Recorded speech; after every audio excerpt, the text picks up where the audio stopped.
C'est dans la continuité de sa tournée républicaine qui se poursuit dans la province de l'Estuaire que le président de l'Union pour la République, Gervais Onyan, s'est rendu le week-end dernier dans le 2e arrondissement de la commune de Libreville, précisément au quartier Cocotier, pour une causerie politique. Le président de l'UPR est allé confirmer sa candidature à l'élection présidentielle à la population de ce quartier mythique, mais aussi leur dire en quelques lignes comment il compte bien travailler s'il venait à être le nouveau locataire du bord de mer. Avec moi, Gervais Onyan, comme président, en plus de l'immigration sélective, la priorité nationale sera appliquée dans ce pays pour donner du travail à tous les Gabonais. Comme dans bien d'autres pays à travers le monde, je compte dans un premier temps mettre en place une législation pour des emplois réservés uniquement aux Gabonais. Dans un secteur d'activité comme celui des transports, à l'Union pour la République, nous pensons et je pense que le métier de chauffeur de taxi doit être exercé uniquement par les Gabonais.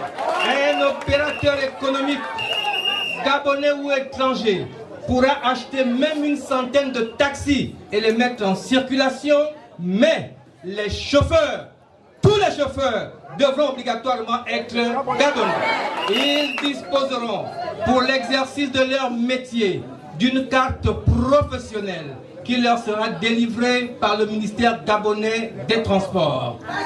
Le Gabon est un pays pétrolier et dans le secteur des hydrocarbures, ce sera exactement la même chose.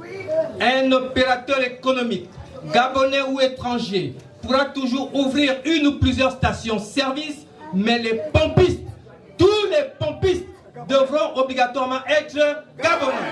Pour Gervais Onyan, il est temps de penser Gabon d'abord, car les Gabonais n'arrivent plus à trouver de l'emploi dans leur propre pays. Avec les facilités qui leur sont accordées par le pouvoir en place, tous les étrangers vivant au Gabon ont un travail, aussi bien dans le secteur formel que dans le secteur informel. Tant mieux pour eux.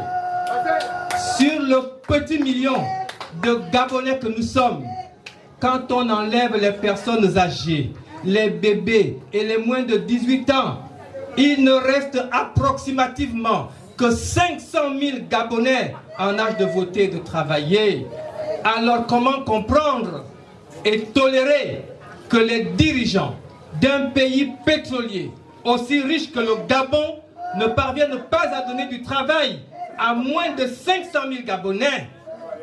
Comment se fait-il qu'il y ait le plein emploi chez les étrangers vivant au Gabon et qu'il y ait en même temps un taux de chômage de plus de 50% qui ne touche que les Gabonais eux-mêmes dans leur propre pays? Cela n'est pas normal, d'autant moins normal. Mais pour que ça change, il est temps, mes chers compatriotes, de voter à la tête de ce pays un autre Gabonais, patriote et 100% Gabonais comme Gervais Onyan. Une énième sortie qui a permis au président de l'UPR et sa suite d'être en contact avec la population du 2e arrondissement pour s'enraciner avant la présidentielle du 26 août prochain.